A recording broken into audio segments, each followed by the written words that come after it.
Bismillah ar-Rahman ar-Rahim. Assalamu alaikum. Kheli Khush Amadid. Welcome everyone, brothers and sisters. This is the eve of Ashura. Tomorrow is the 10th of Muharram and Ashura. And this is our second program. And tomorrow night we inshallah have the final program on Sham al-Aliban. I want to thank all of you to come on Sunday afternoon. Last night we had an amazing program and we had two very powerful speakers. I am almost 63 years old. And so you could imagine if you grow up in Iran and then here all your life you've been active in Muslim community, you think you've gone to every Ashura program and you heard all the stories. There isn't anything new to learn, right? Sometimes you tell yourself. And last night I was shockingly surprised. The both English lecture and the Farsi lecture were so powerful and the old story, but putting it to today's perspective so we could practice it in our daily life was amazing. So inshallah, we'll have another powerful program. The only problem with lectures like this, it raises your responsibility because with knowledge comes responsibility. So when you know something, you no longer can ignore and say ignorance is blessing because now you know. So with that, the program will start with the English lecture by our dear brother, our Imam, Brother Ahmad Rashid Salim, soon to be Dr. Ahmad Rashid Salim. With your prayers, inshallah, he will concentrate and focus in the end of this academic year, inshallah. He will be Dr. Ahmad Rashid Salim. And hopefully he will have more time so we could benefit from his lectures. For those of you who are not aware, every Friday prayer, every Friday, we have the Friday prayer on Zoom and YouTube. If you're nearby, come by, but otherwise it's on YouTube and Zoom. His Friday khutbahs are amazing. It's up to date with the community affairs, with the Muslim world affair. So you really get a sense of responsibility as a Muslim, how to live your life in 21st century in America. So I recommend info@iccnc is our address on YouTube channel. You could subscribe to that channel and then it will notify you that it's live and you could watch his Friday prayer, and it's really, he puts a lot of work to it, and it's a very comprehensive, it has an ethical part, and then it has the world affair topic. So I highly recommend. Without further ado, I'm going to ask Brother Ahmad Rashid Salim. He will recite the Quran with his beautiful voice, and then he will carry on the lecture. So we will have you for the Farsi lecture after the Maghrib and Isha prayer, inshallah. Assalamu alaikum.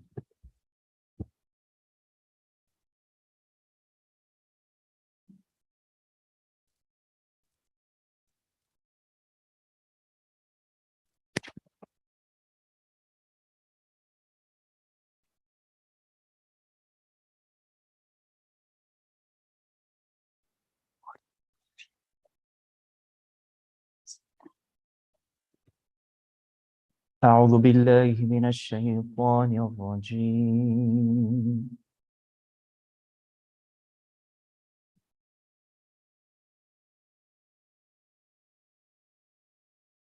بسم الله الرحمن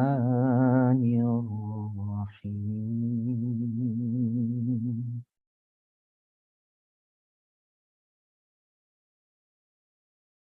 ولا تكونوا كالذين نسوا الله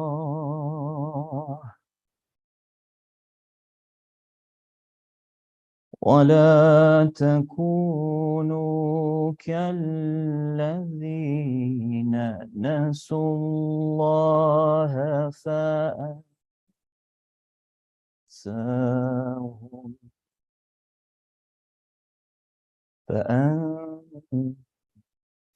فأنساهم أنفسهم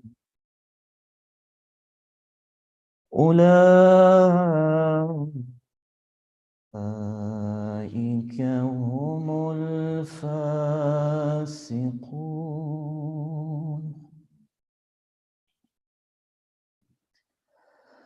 ولا تكونوا كالذين نسوا الله فأنساهم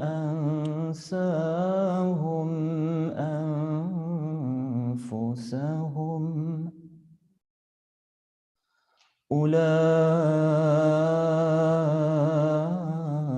أولئك هم الفاسقون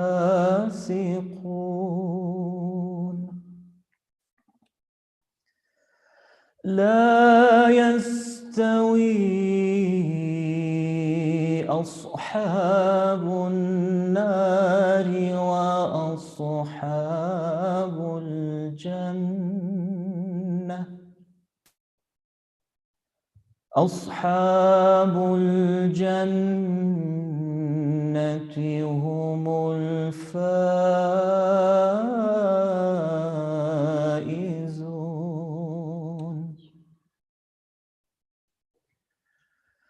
لو أنزلنا هذا القرآن على جبل لرأيته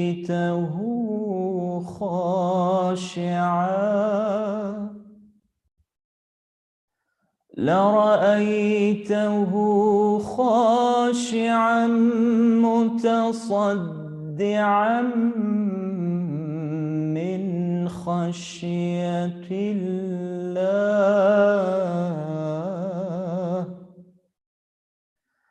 وتلك الأمثال نضربها للناس لعلهم يتفكرون هو الله الذي لا إله إلا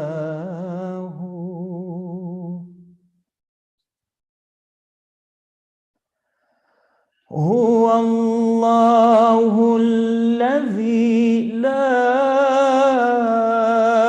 إله إلا هو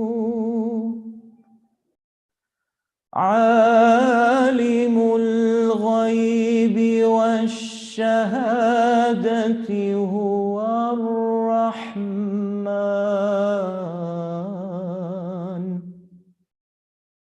هو الرحمن الرحيم صدق الله العلي العظيم صلوات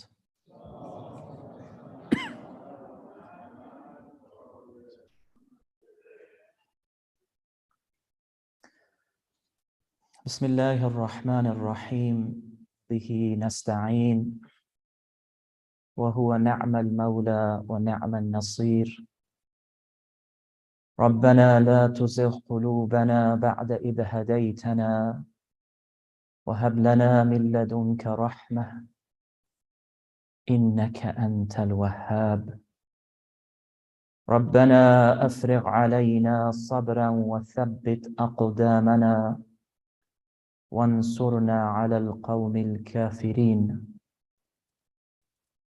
وأفضل الصلاة والسلام على سيد الأنبياء والمرسلين رحمة للعالمين وعلى آله الطيبين الطاهرين المعصومين المظلومين ولعنة الله على أعدائهم من الآن إلى قيام يوم الدين.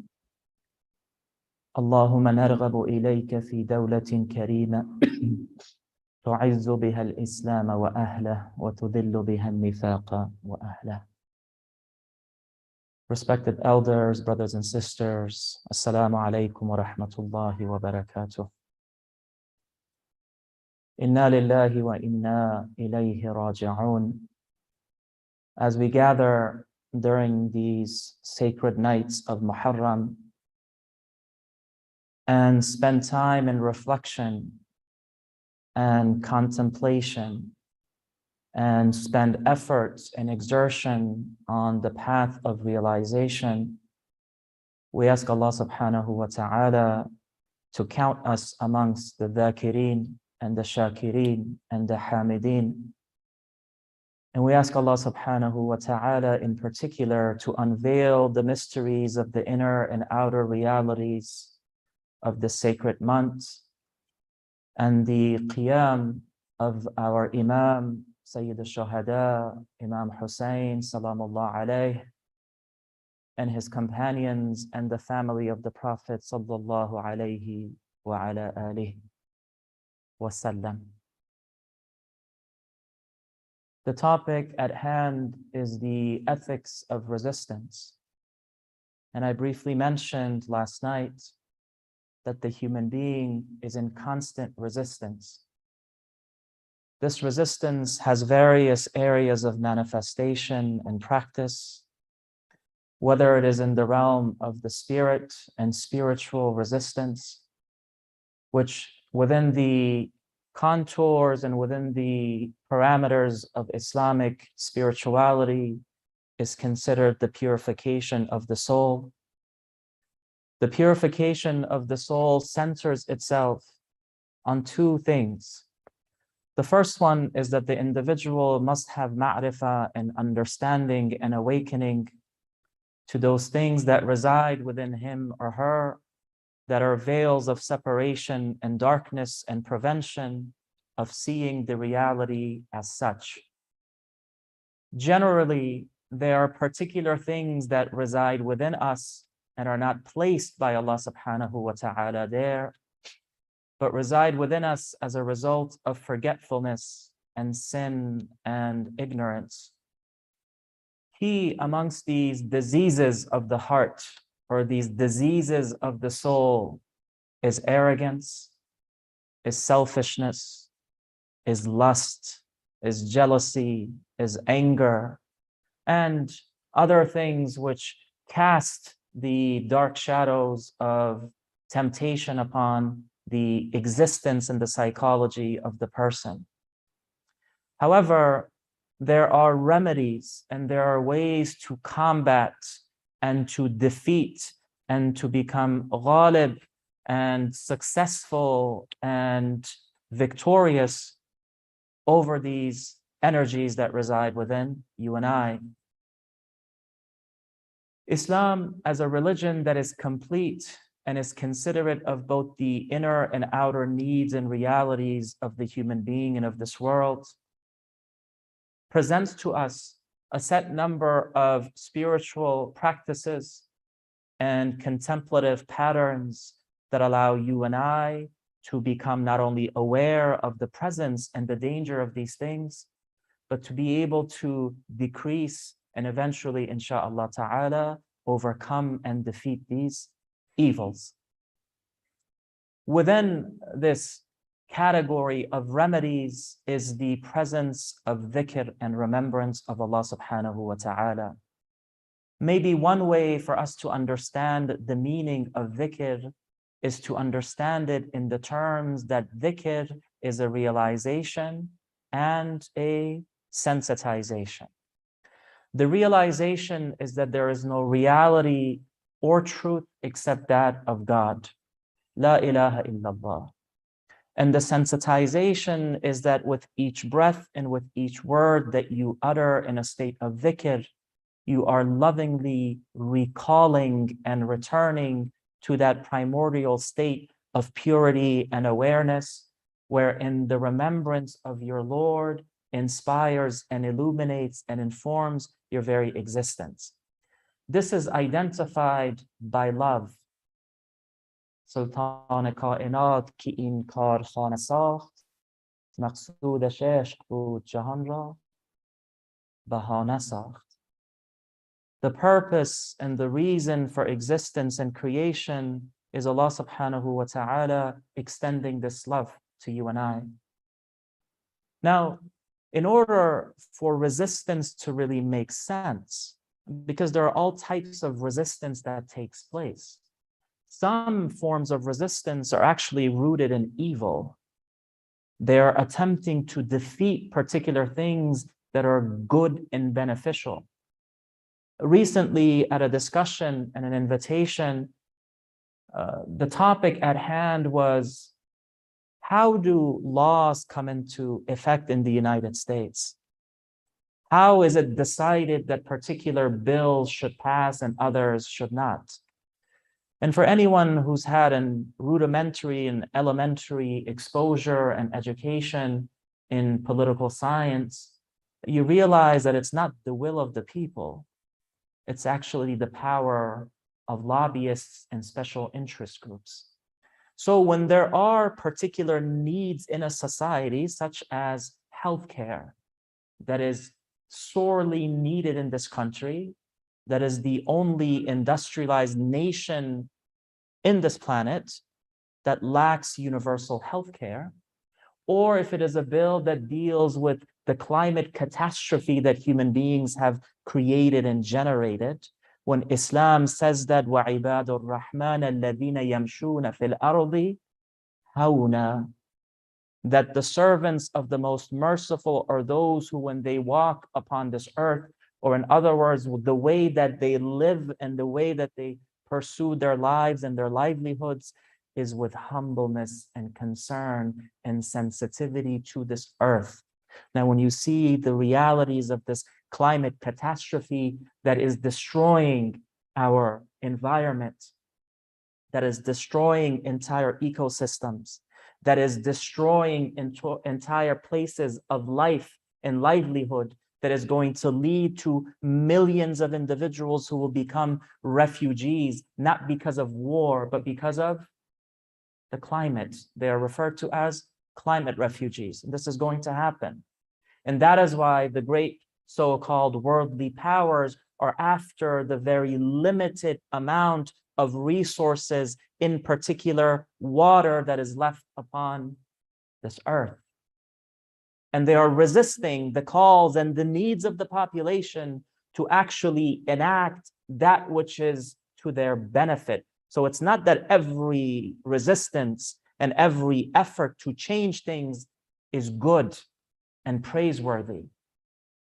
But the difference and the distinction between what makes a resistance valid and a resistance invalid can possibly be summarized into what their aims are for. Is it selfish? Is it nafsani? Is it so that you and your particular group can benefit at the expense of everyone else? Well, that's not resistance. That's fasad.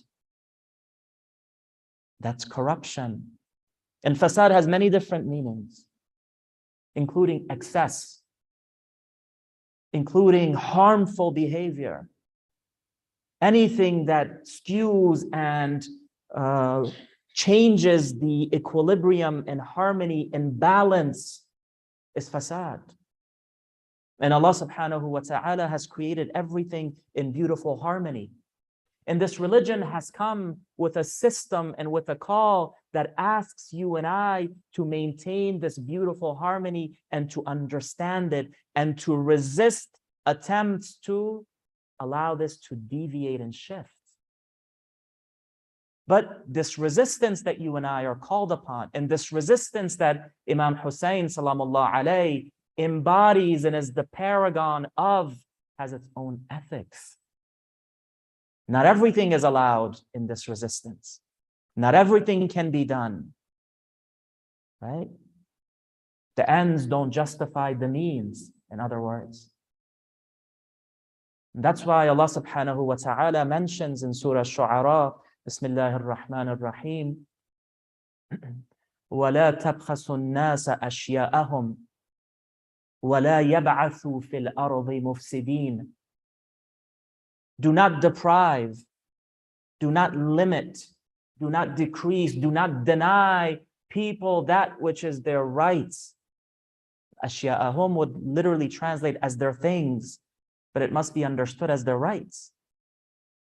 That which they are allowed, that which is theirs. And one of the rights that Allah subhanahu wa ta'ala centers in the Quran for all of humanity and for all of us is وَلَقَدْ كَرَّمْنَا بَنِي آدَمَ. Allah subhanahu wa ta'ala has insisted and implies in very clear terms that we have granted and bestowed and endowed the children of Adam, meaning mankind, humanity, not just the Arab, not just the non-Arab, not just the white, not just the black, not just the rich nor poor, but everyone who is granted the magic of life. You understand how difficult it is to be born. How easily do we take for granted this few moments of life that we have? You ever think about this? You know, people who come and they complain about life over and over and over again. They're hopeless about life. Hopelessness is considered one of the greatest sins in Islam. And when you look at Karbala, and when you look at the Imam salamullah alayhi, and when you look at his companions, you see, do not imagine them to be fearful, because they weren't. Do not imagine them to be hopeless, because they weren't. They were filled with hope. They were filled with confidence. They were filled with trust upon Allah subhanahu wa ta'ala. I mean, the narrations are very clear in this. And the human being must have hope. Life is a beautiful gift that Allah subhanahu wa ta'ala has extended to you and I. But with every gift and with every blessing, there is a responsibility and there's a sacred trust of care and concern and protection and safeguarding. And we must resist all attempts, inner and outer, for this sacredness to be trampled upon. Now, the call of Imam Hussain, salamullah alayhi, is very clear. I mentioned last night that Karbala can be summarized in these very brief words. Do not allow anyone to deny you your honor. When God has granted you and I honor, this honor is a tremendous thing. This honor means that we have a right to exist and be. We have a right to be respected. We have a right to think. We have a right to speak. We have a right to freely move. We have a right to our opinions. We have a right to the safety of our beliefs, right? But also not to dishonor anyone else. Most resistance movements, most revolutionary movements throughout human history have always raised the standard of the call for justice, the defeat of the forces of oppression and injustice, until they themselves become the holders of power. Is that not the case? When they become the holders of power, they completely turn against those principles that they rose up for. There's no ethics there in that resistance. But true resistance means that every aspect and every step of our lives must have a moral system. It must have a right and wrong. particularly when it comes not only to our own rights and our own needs, but Karbala and the Sunan of the Prophet sallallahu alaihi wasallam, and the seerah and the way of Imam Ali salamullah alayhi, and the teachings of the Ahlul Bayt, the message of the Quran insists that you must be extremely cautious about the rights of others. Other tremendous examples of this. In the book of Bukhari, the narrations of Bukhari, there's a very interesting narration. It is noted that the Prophet ﷺ borrowed a particular amount of money from a Jewish person.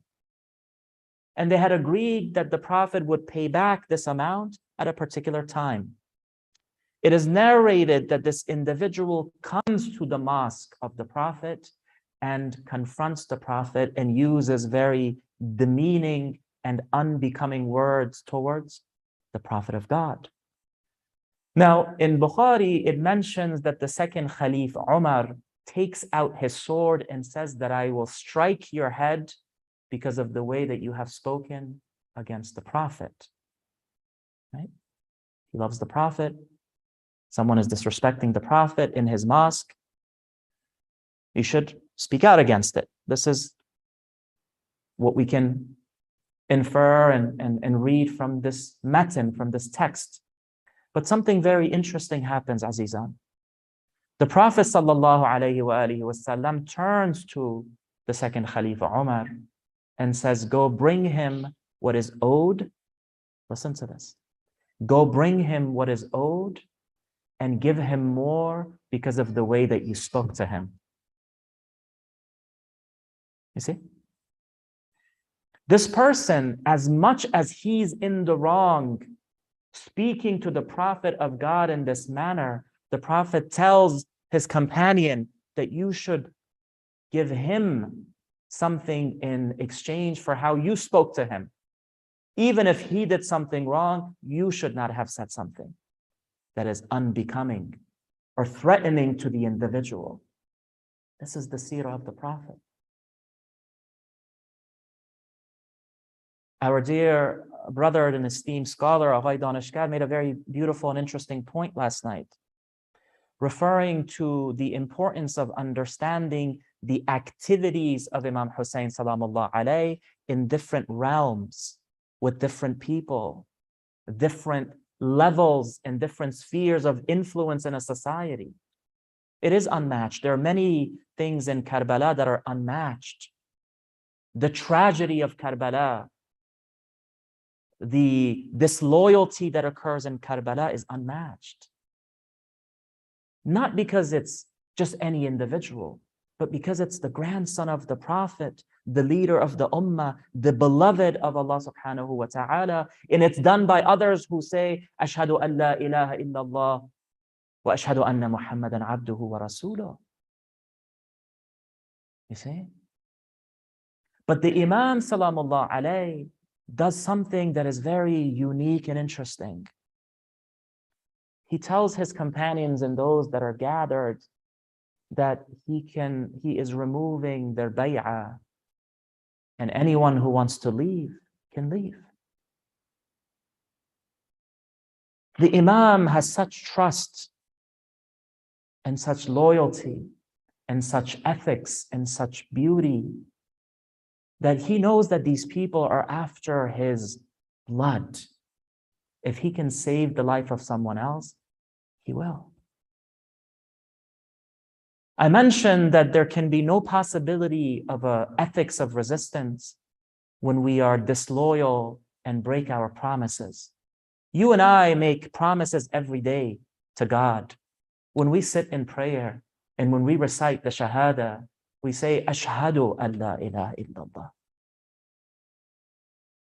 It's mudari', it's present. I am testifying, I am witnessing, I am committing to this testimony of faith. And then we turn around and we hurt one another, we sin, we completely trample upon the requirements of right and wrong. We turn a blind eye to the injustices in this world. Yesterday, I briefly mentioned some of the injustices that refugees face in Iran. But look at the way that, for example, workers are treated in the Arab world. A lot of people have nannies and caregivers who come from Bangladesh, who come from the Philippines, who come from other places to care for the children of these so-called shuyukh. They are abused. Many times they are sexually assaulted. They are beaten. They are denied food. And there are even instances actually prevalent that they cannot sit at the same table as the family when they are out. They have to go sit somewhere else. These people say that we are followers of the Prophet. How can this happen? How can this happen? There can be no resistance, there can be no revolution, there can be no change without that purification that you and I are in need of. It is that purification that allows you to see wrong for wrong. Allahumma arina al-haqqa haqqa. Allow us to see the beauty of truth as truth. And allow us to see the ugliness and the vileness of evil as evil. So how can someone commit such acts and think that their prayer is accepted?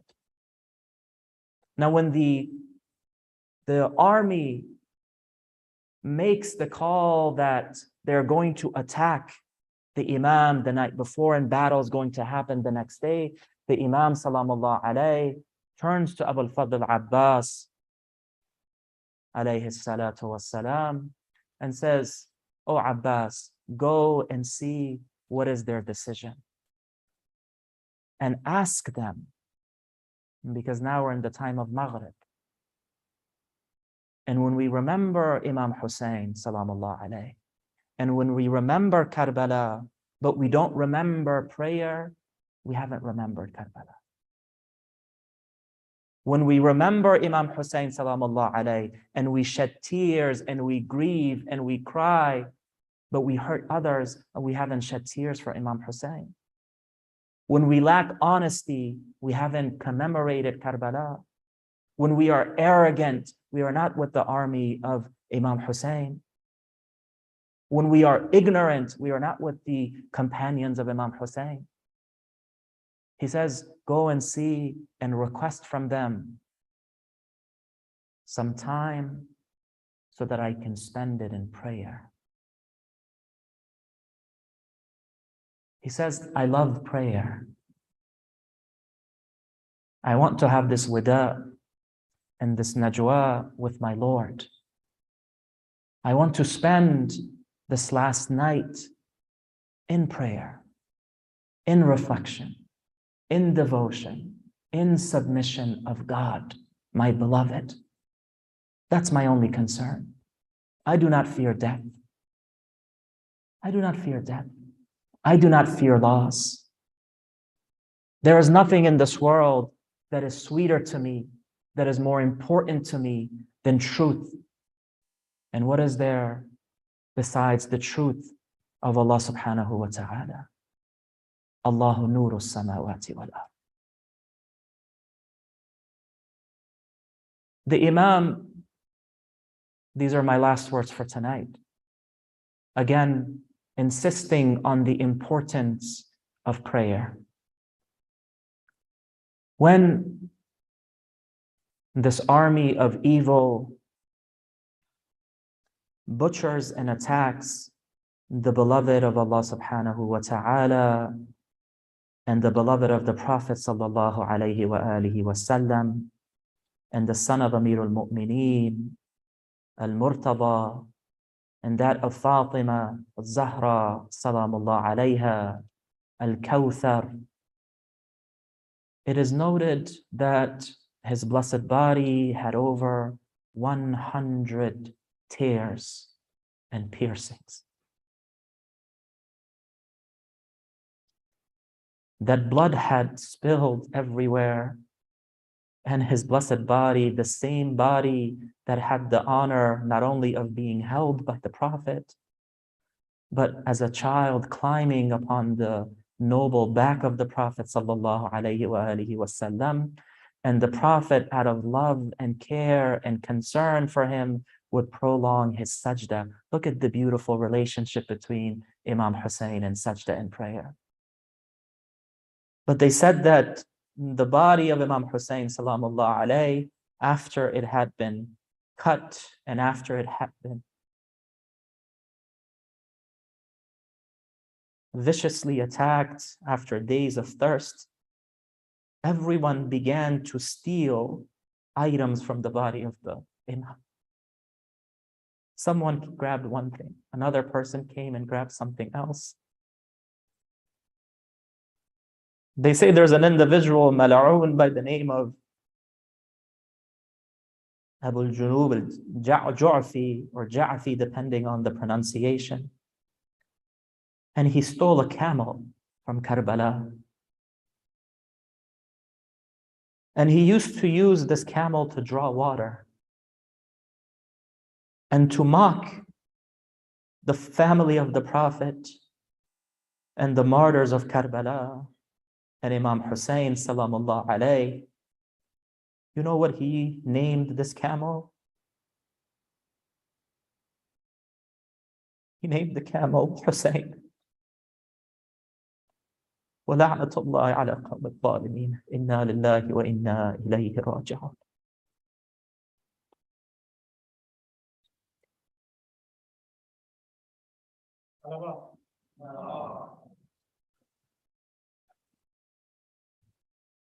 For people who are on Zoom and YouTube, we will stop broadcasting for only 20 minutes for prayer. So the routine is we brought a better white cloth. It's much wider. So the routine is we move all the chairs to the corner.